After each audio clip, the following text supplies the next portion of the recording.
And we see all this turmoil in the Ummah, the Muslim community. I always tell my students that whenever we see things going outside in the world around us, and we like to say, they have these problems and this is going on with them, that's indicative of a problem that we have and how we perceive things. And that is that we perceive ourselves to be either within a bubble, or we perceive ourselves to be immune to all that which is going around us. And the truth, it could not be further from the truth. The reality is quite the contrary. But what we have to understand is that whenever we live, whenever we exist within a particular dynamic, I'm not saying that we assimilate or that we will completely be overwhelmed by that dynamic, but we will be affected by it. When it's cold outside, you feel cold. And when it's hot outside, you will sweat. No matter what other precautions you take, you will feel the reality that is around you. And so we have all these issues that come up time from time within the Muslim community, where there is this need, especially amongst our younger brothers and sisters, for some type of unique individual identity. So this is kind of a scary thought and a contrary thought based on how we like to think and perceive things today. But being a part of a group that does not strip one of one's individuality, one's uniqueness, one's talents, one's ability, but being part of a group is an essential part of realizing the religious identity of people. And that is basically the concept that we call Ummah. That is why when we look at the central ayah that talks about our identity as Muslims, that most definitely Allah subhanahu wa ta'ala says, this Ummah, this community of yours is one singular community. One singular community, and I am your Lord, I am your master, I am your creator, your sustainer, your provider, your caretaker, says Allah. Fa'budun, so worship only me. Exclusively worship me. It is very important for us to know that we are part of one family. If we don't feel that, then there is something wrong. We are part of the family of the Ummah of Muhammad sallallahu alayhi wasallam. If we take a careful look at his explanation, the Prophet sallallahu alayhi wasallam, he has said it very, very clearly in the hadith of Abu Musa al-Ash'ari radiyallahu anhu, where the Prophet sallallahu alayhi wasallam has said, Al-mu'minu lil-mu'mini kal-bunyani yashuddu ba'duhu ba'da. A believer, his relation with the other believers is like one piece of architecture or a structure or a building.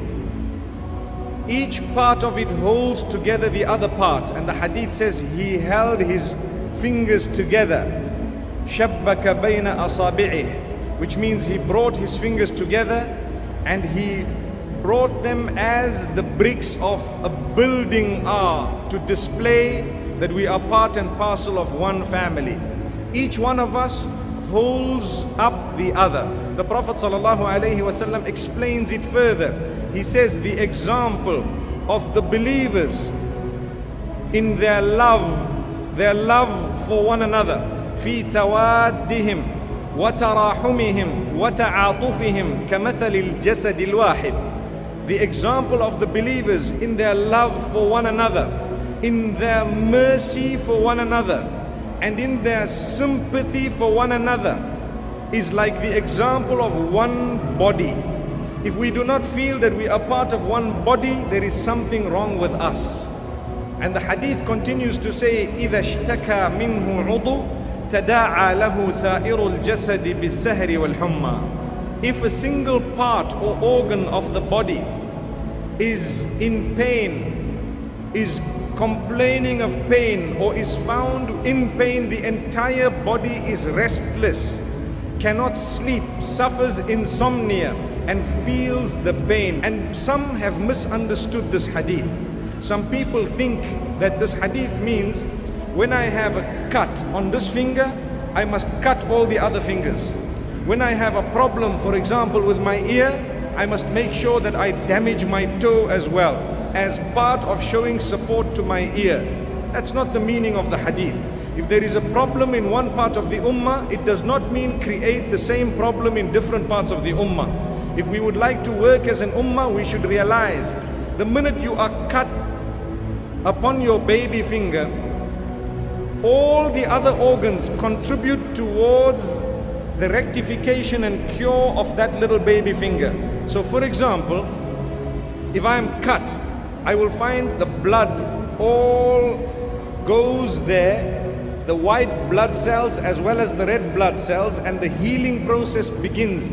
My eye looks at it. My brain begins to tell me what to do. So my feet will take me towards the doctor. And my hand, the other hand, will actually then find itself in my pocket to take out the money, for example. And then I will walk with my feet again, perhaps to the pharmacy, and get some medication, and then I will apply it using the other hand. This is the meaning of that hadith.